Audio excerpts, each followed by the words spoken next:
Assalamualaikum warahmatullahi wabarakatuh. Hari ini kita akan belajar tentang kita nutrien dalam ekosistem.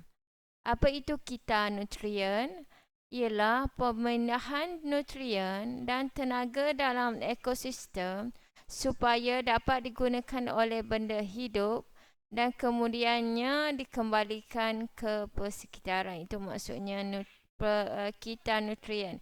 Kita guna tenaga dan kita kembalikan semula ke persekitaran.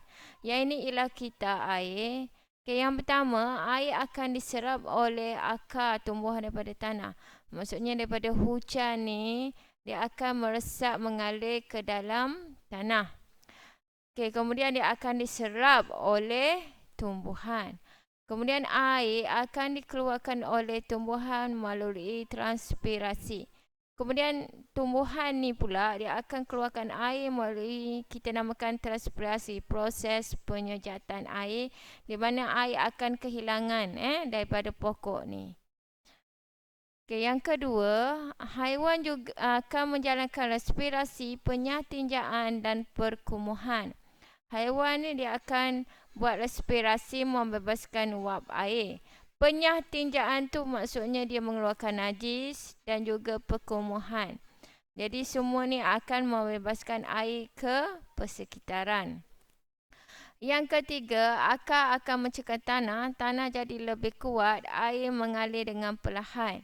Jadi apa yang berlaku, pokok ni dia ada akar. Akar ni akan jadi lebih kuat.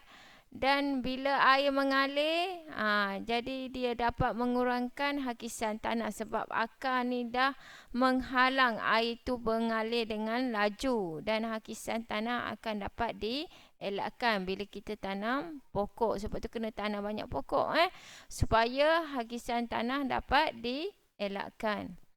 Yang keempat, daun gugur menutupi permukaan tanah. Jadi bila kita tanam pokok, daun-daun ni dia akan gugur. Dan apa yang berlaku bila daun gugur, dia menyebabkan kadar penyejatan air dan hakisan tanah akan berkurang. Sebab air itu dia akan mengalir dengan lebih perlahan. Okey, itu maksudnya kita air. Macam ni lah. Bila ini ialah hujan. Hujan turun, pergi ke dalam sungai, masuk ke dalam tanah, kemudian diserap oleh akar. Akar buat transpirasi. Lepas tu yang ini pun dekat sungai ni, dekat laut berlaku penyejatan. Haiwan buat penyahtinjaan, respirasi, perkumuhan, membebaskan air ke persekitaran. Jadi kembali semulalah proses ini akan berulang. Okey, itu maksudnya kita air. Okay, yang kedua kita tengok sambungan lagi kita karbon dan kita oksigen. Yang ni awak pernah belajar di tingkatan 1 dulu.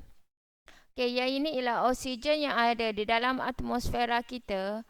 Yang warna biru ni menggunakan oksigen. Yang warna hijau ni membebaskan oksigen. Dan yang warna merah ni membebaskan karbon dioksida. Jadi macam mana kita oksigen dan kita karbon ni berlaku? Ini ialah haiwan. Jadi haiwan akan melakukan proses respirasi. Dia akan menggunakan oksigen. Okay, kemudian sama jugalah. Pokok juga menggunakan oksigen untuk membuat proses respirasi. Jadi apa yang berlaku seterusnya, haiwan ni akan mati. Berlakulah kita namakan haiwan dan tumbuhan ni mati dan berlakulah proses yang kita namakan sebagai pereputan. Pereputan ni dia akan dilakukan oleh pengurai dengan menggunakan oksigen. Apa itu pengurai? Contohnya seperti bakteria dan kulat. Proses pereputan ni pula dia akan membebaskan karbon dioksida. Samalah, respirasi juga membebaskan karbon dioksida oleh haiwan dan tumbuhan, membebaskan karbon dioksida.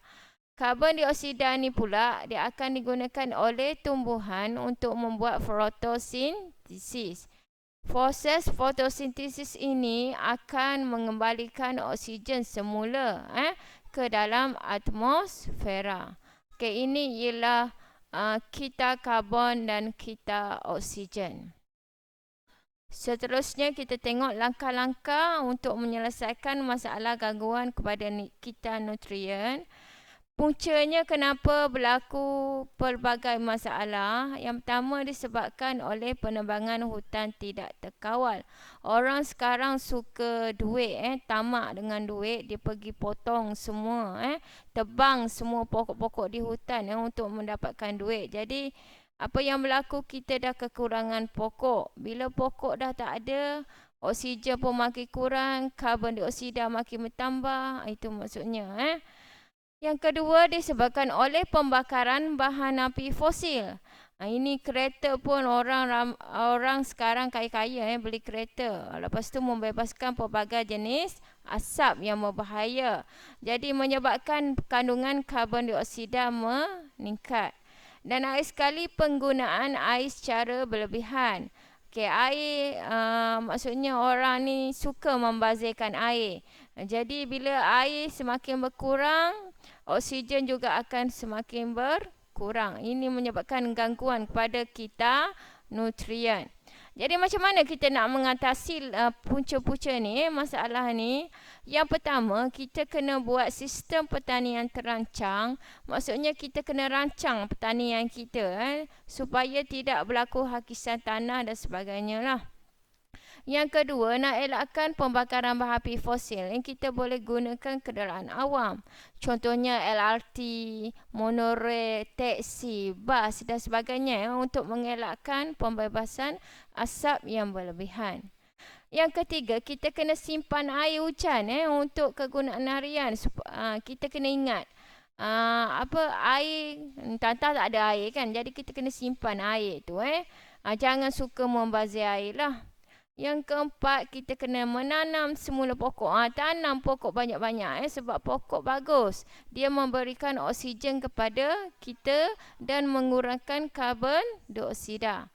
Dan akhir sekali kita kena memperketat undang-undang. Yang ini kerajaan lah.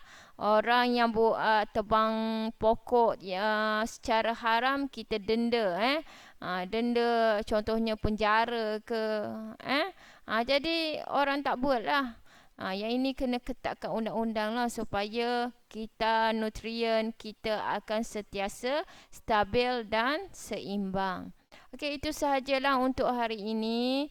Kita akan sambung lagi di kelas yang akan datang. Sekian, terima kasih.